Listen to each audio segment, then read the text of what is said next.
మిత్రులకు నమస్కారం తెలియజేస్తూ మహబూబ్నగర్ పార్లమెంట్ మీడియా సమావేశానికి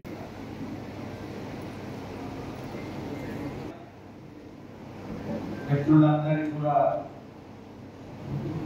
నేను స్వాగతిస్తున్నాను. కొద్దిగా ఆలస్యంగా మీడియా మిత్రులందరూ కూడా క్షమించాలి. ఈరోజు 10వ తేదీ జరగబోయేటువంటి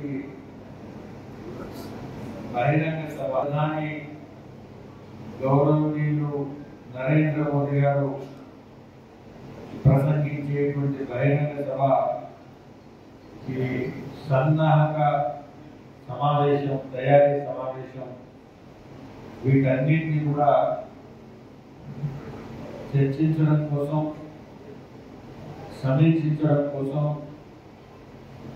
అన్ని విషయాలు కూడా ప్లానింగ్ ఏదైతుందో అది తుది రూపం ఇవ్వడం కోసం హైదరాబాద్ నుంచి ఇక్కడికి రావడం జరిగింది. ఇంతకుముందు పరిచయం చేసినట్టు ఇక్కడి నాయకులు, రాష్ట్ర నాయకులు, జిల్లా నాయకులు, ప్రముఖ నాయకులతో పాటు ప్రత్యేకంగా నాతో పాటు మా గౌరవ శాసన మండలి సభ్యులు యూరియన్ రెడ్డి గారు కూడా నాతో పాటు రావడం జరిగింది. నాతో పాటు రాష్ట్ర ప్రధాన కార్యదర్శి బంగారు శృతి గారు కూడా రావడం జరిగింది. మీ అందరికీ కూడా తెలుసు, దేశవ్యాప్తంగా ఎన్నికల సందర్భంగా విస్తృతంగా పర్యటిస్తున్నారు. దేశంలో ఇప్పటికీ 3 ఫేజుల్లో ఒకసారి 102, ఒకసారి 80కి పైగా, ఇంకొకసారి చివరిగా నిన్న 94 అంటే ఒకటి యునానిమస్, 93 నియోజకవర్గాలకు నిన్న ఎన్నికలు పూర్తయినాయి. ఈ 3 ఫేజుల్లో కలిపి దేశవ్యాప్తంగా జరుగుతున్న ఎన్నికల్లో సుమారుగా సగభాగంకి పైగా 280 సీట్లకు ఎన్నికలు పూర్తయ్యాయి. ఇంకా సగభాగం 4 ఫేజుల్లో పూర్తి కావాల్సి ఉంది. తెలంగాణ మొత్తం ఒకటే రోజు మే 13 ఎన్నికలు ఉన్నాయి. మన ఆంధ్రప్రదేశ్, తెలంగాణ 2 రాష్ట్రాలకు కూడా మే 13 ఎన్నికలు ఉన్నాయి. ఈ ఎన్నికల సందర్భంగా ఈరోజు దేశ ప్రధాని కరీంనగర్, వరంగల్ సభలను ప్రసంగించారు. ఇప్పుడు 10వ తేదీ చివరి ప్రచార సందర్భంగా 11కు పూర్తవుతున్నటువంటి సమయంలో 10వ తేదీ మహబూబ్ నగర్ నియోజకవర్గంలో నారాయణపేటలో బహిరంగ సభ, ఆ తర్వాత సాయంత్రం 4 పార్లమెంటు నియోజకవర్గాలకు కలిపి చేవెళ్ళ, సికింద్రాబాద్, హైదరాబాద్, మల్కాజ్గిరి ఈ 4 నియోజకవర్గాలను కలిపి హైదరాబాద్ ఎల్బీ స్టేడియంలో చివరి బహిరంగ సభ 10వ తేదీ ఉంది. సో 10వ తేదీ ఇక్కడ నారాయణపేట్, ఆ తర్వాత హైదరాబాద్ 2 బహిరంగ సభలు తెలంగాణలో వారు ప్రసంగించబోతున్నారు. ఆ సందర్భంగా ఇక్కడికి 10వ తేదీ వారు వస్తారు. మీ అందరికీ కూడా తెలుసు, దేశంలో ఈరోజు ఎన్నికలు ఏదైతే నడుస్తున్నాయో ఈ ఎన్నికల్లో గొప్ప విషయం ఏంటంటే 2 సార్లు ప్రధానిగా నరేంద్ర మోదీ ఎన్నికయ్యారు. ఒక కాంగ్రెసేతర వ్యక్తి, కాంగ్రెస్ పార్టీకి సంబంధం లేనటువంటి పార్టీ నుంచి కాంగ్రెస్ పార్టీకి సంబంధం లేనటువంటి వ్యక్తి ఈ దేశంలో 5 సంవత్సరాలు నిరవధికంగా ఏమాత్రం అంతరాయం రాకుండా ప్రధానమంత్రిగా నడపడం కూడా మొదలు నరేంద్ర మోదీ గారు. ముందు ఎవరు కూడా 5 సంవత్సరాలు అన్ఇంటరప్టెడ్గా నాన్ కాంగ్రెస్ ప్రైమ్ మినిస్టర్ లేరు. కాంగ్రెస్ నుంచి బయట non Congress prime minister Narendra Modi గారు పూర్తి మెజారిటీ 280 సీట్లకు పైగా వారు గెలిచి మొదలు 5 సంవత్సరాలు పూర్తి చేశారు. రెండవసారి మళ్ళీ మెజారిటీ నుంచి 300లకు పైగా సీట్లు గెలిచి సొంత మెజారిటీతో రెండవసారి 5 సంవత్సరాలు ప్రధానమంత్రిగా వారు కొనసాగారు. అంటే ఇప్పటి వరకు 10 సంవత్సరాలు పూర్తిగా కాంగ్రెసేతర ప్రధానమంత్రి ఎవరు కాలేదు. మూడవసారి కాంగ్రెసేతర వ్యక్తి ప్రధానమంత్రి కావడం ఏదైతుందో ఒక నెహ్రూ కాంగ్రెస్ నుంచి అయ్యారు, ఇంకెవరు కాలేదు. కాబట్టి దేశంలో ప్రజల ముందు భారతీయ జనతా పార్టీ మూడవసారి ప్రధాని చేయాలి నరేంద్ర మోదీని అనేటువంటి విషయాన్ని తీసుకొని మా నాయకుడు మోదీ గారు మేము ప్రజల్లోకి విస్తృతంగా వెళ్తున్నాం. గత 10 సంవత్సరాల్లో రాజకీయంగా భారతీయ జనతా పార్టీ బాగా విస్తరించింది. ఇంతకుముందు ఎన్నడూ లేనటువంటి ప్రాంతాల్లో పార్టీ విస్తరించింది. పార్టీ ఎన్నికల్లో గెలిచింది. అనేక రాష్ట్రాల్లో ప్రభుత్వాన్ని ఏర్పాటు చేసింది. 1947-51 తర్వాత కాంగ్రెస్ మాత్రమే పెద్ద జాతీయ పార్టీ అన్ని రాష్ట్రాల్లో అన్ని జిల్లాల్లో విస్తరించిన పార్టీ ఉంటే గత 10 సంవత్సరాల్లో నరేంద్ర మోదీ గారి నాయకత్వంలో భారతీయ జనతా పార్టీ ప్రపంచంలోనే అతిపెద్ద రాజకీయ పార్టీగా, భారతదేశంలో అతిపెద్ద రాజకీయ పార్టీగా అవతరించింది. ఇది పొలిటికల్గా పెద్ద అచీవ్మెంట్. భారతదేశంలో కాంగ్రెస్ కాకుండా గత 70 సంవత్సరాల తర్వాత ఇంత రాజకీయ విజయాన్ని సాధించినటువంటి పార్టీ భారతీయ జనతా పార్టీ. అనేక రాష్ట్రాల్లో ప్రభుత్వాన్ని ఏర్పరిచి ఈరోజు కేంద్రంలోనే కాకుండా దేశంలో అత్యధికమైనటువంటి రాష్ట్రాల్లో ప్రభుత్వాన్ని నడుపుతున్నటువంటి ఏకైక పార్టీ భారతీయ జనతా. ఇంకొక ఈరోజు నరేంద్ర మోదీ గారు మూడోసారి ప్రధానిగా ప్రజల ముందు వెళ్తున్నప్పుడు భారతదేశం ఒక ఆర్థిక వ్యవస్థగా 10వ స్థానంలో ఉండే ఈరోజు 5వ స్థానానికి వచ్చి 3వ స్థానానికి తొందరగా రాబోయేటువంటి ఆర్థిక వ్యవస్థగా నరేంద్ర మోదీ గారి నాయకత్వంలో దేశం యొక్క ఆర్థిక వ్యవస్థ కూడా వేగంగా బలోపేతం అవుతున్నది.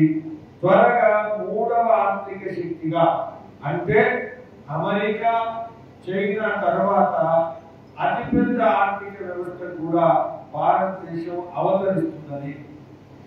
మూడవ విషయం, పార్టీ విధంగా ఆర్థిక విషయమే కాకుండా నరేంద్ర మోదీ గారు ఈ దేశానికి ప్రధానమంత్రి అయిన తర్వాత ముఖ్యంగా మన తెలంగాణలో గమనిస్తే ఉగ్రవాదం, నక్సలైట్లు తెలంగాణ, మహారాష్ట్ర, మధ్యప్రదేశ్, ఛత్తీస్గఢ్, జార్ఖండ్, ఒరిస్సా, బెంగాల్, ఉత్తరప్రదేశ్, నేపాల్ ఇన్ని రాష్ట్రాల నుంచి విస్తరించినటువంటి నక్సలైట్ల యొక్క హింసావాదం, ఉగ్రవాదం ఏదైతుందో దాన్ని సమూలంగా అంతం చేసి ఉగ్రవాదం మీద ఉక్కుపాదం పెట్టినటువంటి, అదే విధంగా ఈశాన్య రాష్ట్రాల్లో ఎప్పుడు కూడా ఉగ్రవాదం ఉండేది, జమ్మూ కాశ్మీర్ లో ఉగ్రవాదం ఉండేది. ఈ రోజు దేశంలో ఉగ్రవాదానికి అంతం పలికినటువంటి ప్రధాని నరేంద్ర మోదీ గారు. అటు ఆర్థిక వ్యవస్థ విషయంలో, ఇటు శాంతి భద్రత విషయంలో. మూడవ విషయం, అంతర్జాతీయ స్థాయిలో పాకిస్తాన్ విషయంలో కానీ ఇతర దేశాల విషయంలో కానీ భారతదేశం అందరికీ ఆమోదయోగ్యంగా పెరిగి అటు అమెరికాతో, ఇటు రష్యాతో, ఇటు అన్ని దేశాలతో సత్సంబంధాలు పెట్టుకొని ఈ రోజు దేశం ఒక గౌరవప్రదమైనటువంటి స్థానానికి ఎదిగింది నరేంద్ర మోదీ గారి నాయకత్వం. ఏ రకంగా చూసుకున్నా దేశం యొక్క అభివృద్ధి. కాబట్టి రాబోయేటువంటి రోజుల్లో స్థిరమైన ప్రభుత్వం, బలమైన ప్రభుత్వం, నిర్ణయం తీసుకునేటువంటి ప్రభుత్వం. ఒకప్పుడు అవినీతికి మారిపోయినటువంటి పరిస్థితుల్లో నుంచి ఈరోజు ప్రభుత్వం అవినీతి మచ్చలేనటువంటి ప్రభుత్వాన్ని ఇచ్చినటువంటి ప్రభుత్వంగా 2014 ముందు లక్షలాది కోట్ల కుంభకోణాల నుంచి భారతదేశాన్ని బయటకు తీసి ఈ రోజు రాజకీయాల్లో అవినీతి లేని ప్రభుత్వాన్ని ఇచ్చినటువంటి ప్రధానిగా నరేంద్ర మోదీ గారు. అంతకుముందు కూటమి అంటే బ్లాక్మెయిల్, ప్రధానులు మారడం, అస్థిరత్వం ఇవేమీ లేకుండా ఈ రోజు నరేంద్ర మోదీ గారు ఒక బలమైన దేశంగా, ఒక బలమైన నాయకత్వంగా, ఒక బలమైనటువంటి ప్రభుత్వంగా ఈ యొక్క దేశాన్ని తీసుకొచ్చింది నరేంద్ర మోదీ గారు. కాబట్టి అనేక సార్లు తెలియకపోవచ్చు, తెలంగాణలో ప్రభుత్వం ప్రత్యామ్నాయం బీజేపీ కాకపోవచ్చు, కానీ ఇది కేంద్రానికి జరిగే ఎన్నికల్లో భారతీయ జనతా పార్టీ మోదీ గారు ప్రజలు కావాలని కోరుకుంటున్నారు అనేటువంటి అంశాన్ని ఎదుగుతో ఇది మేము అందరం కూడా తీసుకుపోతున్నాం. ఈ సందర్భంగా ఒక ప్రధానమైన అంశాన్ని ముందు తీసుకొస్తాను మీడియా ద్వారా. ఈ రోజు కాంగ్రెస్ పార్టీ చాలా స్పష్టంగా నేను మీ అందరి ద్వారా తీసుకెళ్తున్నా. మిత్రులారా, కాంగ్రెస్ పార్టీ అంటే దేశ విభజనకు కారణమైనటువంటి పార్టీ. ఈ రోజు పాకిస్తాన్ ఏర్పడింది అంటే కాంగ్రెస్ నాయకులు సంతకం చేస్తేనే పాకిస్తాన్ ఏర్పడింది. కాంగ్రెస్ విభజనకు అంగీకరిస్తేనే పాకిస్తాన్ ఏర్పడింది. కాంగ్రెస్ కనుక విభజనకు అంగీకరించకపోయి ఉంటే, నెహ్రూ గారు కనుక అంగీకరించకపోయి ఉంటే ఈ రోజు పాకిస్తాన్ ఉండకపోయింది. పాకిస్తాన్ ఉండకపోతే భారతదేశంలో బయట నుంచి 2-3 యుద్ధాలు, ఈ యొక్క ఉగ్రవాదం ఉండేది కాదు. ఉగ్రవాదానికి, దేశ విభజనకు కారణం ఎవరంటే అది కాంగ్రెస్. అదే విధంగా ఈ వెనుకబడుతనం ఉందంటే, ఏదైతే మనం ఆర్థికంగా బలహీనంగా ఉన్నామంటే అత్యధికంగా 50-55 సంవత్సరాలు ప్రభుత్వం అయినటువంటి కాంగ్రెస్ పరిపాలన కారణంగానే దేశంలో దారిద్ర్యం ఉంది. మూడవ అంశం, ఈ రోజు దేశంలో అవినీతి రాజకీయాలు ఉన్నాయంటే దానికి కారణం అన్ని పార్టీలు ఉండొచ్చు, కానీ ఈ రోజు అవినీతి పార్టీలకు, అవినీతి కూటమికి నాయకత్వం వహిస్తున్నది ఎవరంటే అది కాంగ్రెస్. అదే విధంగా 1960 నుంచి ఇప్పటి వరకు కుటుంబపరమైనటువంటి రాజకీయాలు చేసినటువంటి పార్టీ. ఈ రోజు దేశంలో ఎక్కడికి పోయినా అన్ని కూడా కుటుంబ పార్టీల రాజకీయాలు పెంచింది, పోషించింది ఎవరంటే అది కాంగ్రెస్. చివరిగా హిందువులను కులాల ఆధారంగా విభజించినటువంటిది, రాజకీయం కోసం కులాల ఆధారంగా హిందువులను విభజించినటువంటి పార్టీ ఏదైతే ఉందంటే అది కూడా కాంగ్రెస్. కాబట్టి కాంగ్రెస్ ఏదైతే ఉందో బీజేపీకి వ్యతిరేకంగా, మోదీ గారికి వ్యతిరేకంగా ప్రతి ఎన్నికల్లో దుష్ప్రచారం చేస్తున్నది, తప్పుడు ప్రచారం చేస్తుంది. ఈరోజు రిజర్వేషన్ల విషయంలో తప్పుడు ప్రచారం చేస్తుంది. ఎస్సీ, ఎస్టీ, ఓబీసీ రిజర్వేషన్ల విషయం. ఈరోజు 10 సంవత్సరాల నుంచి నరేంద్ర మోదీ గారి ప్రభుత్వం ఉంది. రిజర్వేషన్లు క్షేమంగా ఉన్నాయి. రాబోయేటువంటి రోజుల్లో కూడా రిజర్వేషన్లు క్షేమంగా ఉంటాయి. మతం ఆధారంగా రిజర్వేషన్లు తీసుకొచ్చినటువంటి పార్టీ కాంగ్రెస్ పార్టీ. మీ అందరికీ కూడా తెలుసు, ఈ రోజు లంబాడీలు, బంజారాలకు రిజర్వేషన్ పెంచాలంటే భారతీయ జనతా పార్టీ పక్షంగా ఉంటే బీఆర్ఎస్ మతంతో కలిపి రిజర్వేషన్లు ఏదైతే ప్రతిపాదించడం కారణంగా వాళ్ళ రిజర్వేషన్లు పెరగలేదు. కాబట్టి అనేక అంశాల విషయంలో నేరుగా నరేంద్ర మోదీ గారు ఈ యొక్క నారాయణపేట సభలో ప్రసంగించి ఓటు అడగబోతున్నారు. పెద్ద సభ ఆ రోజు 10వ తేదీ జరగబోతున్నది.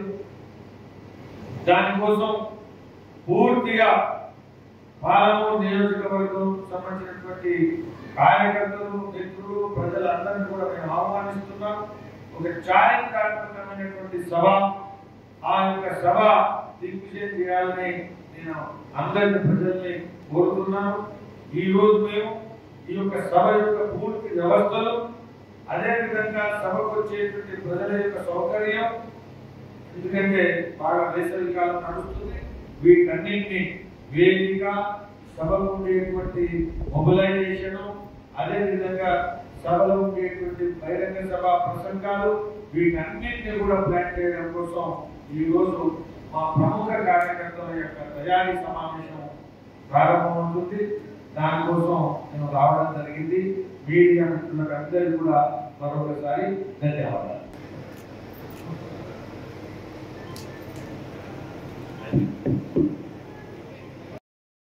Like, share, subscribe.